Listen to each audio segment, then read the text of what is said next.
I really feel like it's important to me to hold in trust the fact that we have to have an educational program here that is of the highest quality. High expectations have to be carried out, and so we look at all aspects of the educational program here to make sure that that is happening. When you walk into a classroom and you sense that there's a joy of learning, there is real learning happening. It's not learning for a test. And I think that's happening here.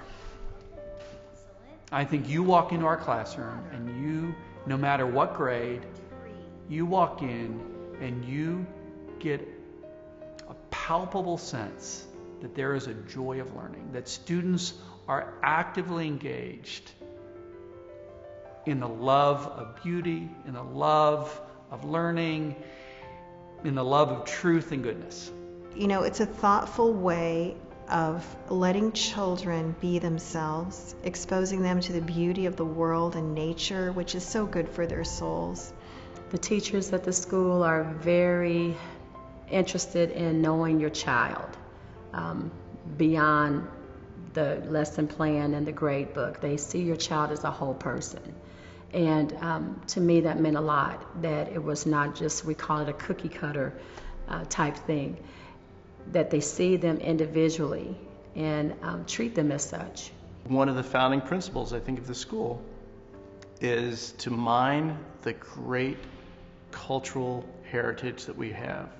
We need to look at it as gold, and our teachers, our curriculum needs to mine that and bring it to the surface so that other students can enjoy this incredible heritage. We believe all students can learn. All students are entitled to an education based on truth, based on beautiful ideas, and everyone, all children, are capable of this and deserve this.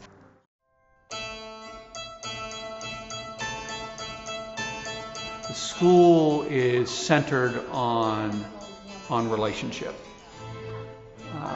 And the importance of relationship, on how we work out problems one to the other, how we're advancing children in their relationship with God. It's really instilled in them that relationships come first. That piece of our mission, I think, is very much emphasized in the classroom. It cuts across how teachers treat students, how students treat other students, how parents are treated by the faculty and the administrators. Because the teachers actually know the kids and the families, because they're expected to. You know, they're expected to love them, and they're equipped with the resources to be able to do that. Really impacted me in being able to develop my relationship with the students and the teachers, because I can't imagine being in a larger school and not knowing everybody, because now I can just walk through the halls and I know everybody's names. There is no racial boundaries or anything. Everyone is just the same. Everyone is treated the same. The only difference is really gender, because all the girls hang with the girls and the guys hang with the guys. The difference at the Oaks of me saying I love school is because when you go to the Oaks, you're not just taught.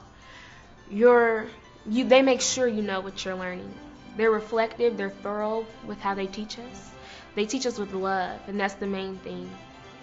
They are in a partnership or a relationship with their school that no school can educate their child without them first being a part of, and having them buy into that partnership and build that relationship from that ground up. No matter who you are, no matter what neighborhood you come from, no matter where the decimal point is in your bank account, what we say to every parent when they come in here, that there's one thing you need to be assured of, is that your child will be known and your child will be loved.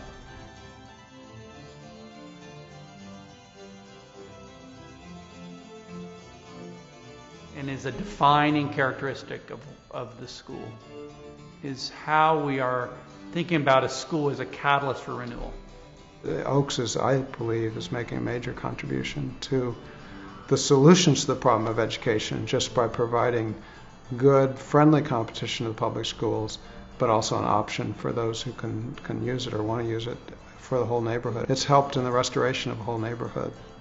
the funds that accompany that through tuition for your own kids, or if you don't have children in the school, to know again that your monies are being used to support kids who don't have the wherewithal for that kind of education. Long term, our vision is a vision for Indianapolis. Yeah, the opportunity is pretty limitless. The demand is in the inner city is critical. We need funds. We have to raise half the cost to run the school in donations.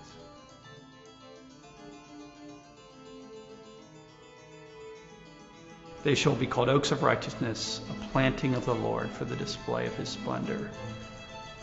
They will renew the ancient ruins. They will rebuild the cities that have been in ruins for generations.